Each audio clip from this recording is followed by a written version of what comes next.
नाम है बकरोल का किला।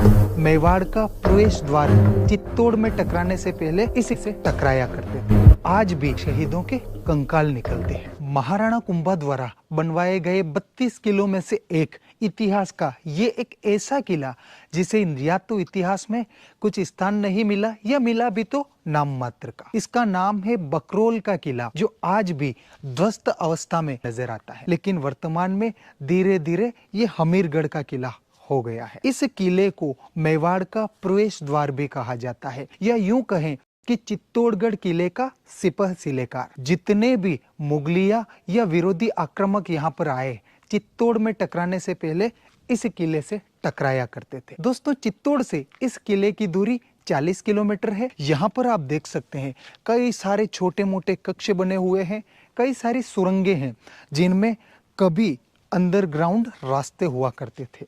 उसी समय की बावड़ी भी मौजूद है। काफी गहराई रही होगी और पुराने ही लाल पत्थरों से इसे बनाया गया है।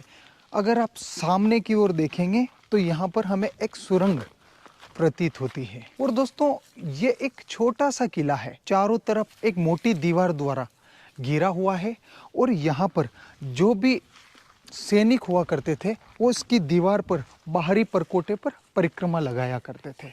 यहाँ पर झाड़ियों में एक और कक्ष है और ऊपर चढ़ने के कई सारे रास्ते हैं। चलिए अब हम आपको ऊपर चलकर नीचे का दृश्य भी दिखाते हैं। दोस्तों, यहाँ पर कुछ ही दूरी पर एक बनास की नदी है और कुछ ही दूरी पर मांडल का किला है। इस किले पर एक बार विरोधियों का कब्जा हुआ था। सन 1763 में जब ये किला विरोधियों के कब्जे में था, तब धीरज सिंह जी ने यहाँ पर लड़ाई लड़कर इसे अपने आधिपत्य में लिया, और उसके बाद उनकी वंशावली क्रमित ढंग से आगे बढ़ती गई। इस किले की रॉयल फैमिली आज भी यहाँ पर है। इस किले में हमें एक ही इमारत है जो बिल्कुल सही से प्रतीत होती है, बाकी पूरी ध्वस्त हो गई है।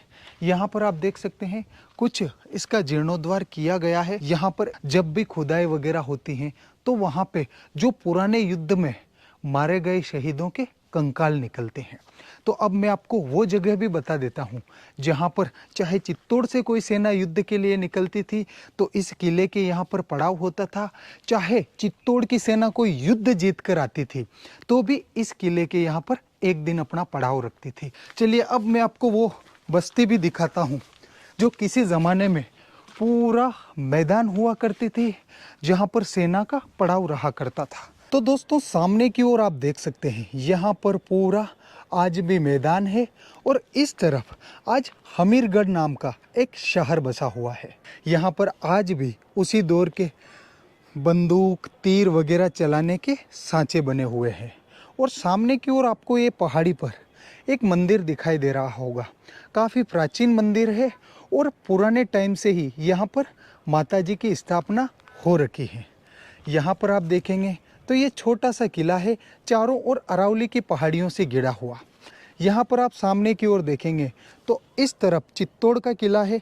यहाँ पर दिल्ली से चित्तौड़ से टकराने के लिए जितनी भी सेनाएं आती थी, सबसे पहले मुकाबला इस बकरोल के किले पर होता था, और यहीं से या तो वो जीत जाते या चले जाते। इसके साथ ही दोस्तों, इस किले की एक खासियत और है। इस किले में जितने भी शासक हुए जो चित्तौड़ के नीचे हुआ करते थे, तो वो ज़्यादा समय तक यहाँ पर टिक नहीं पाते थे।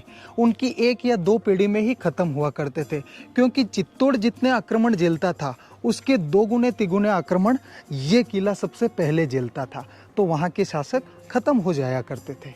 तो यहाँ पर आप देख सकते हैं ये बिल्कुल चित्तौड़गढ़ किले की तर्ज पे ही बनी हुई एक पहाड़ी है, और ये छोटा सा किला है जो आज भी अपनी दास्तां सुनाने को आतुर है। और यही उम्मीद करता हूँ ये वीडियो आपको बहुत ही पसंद आया होगा।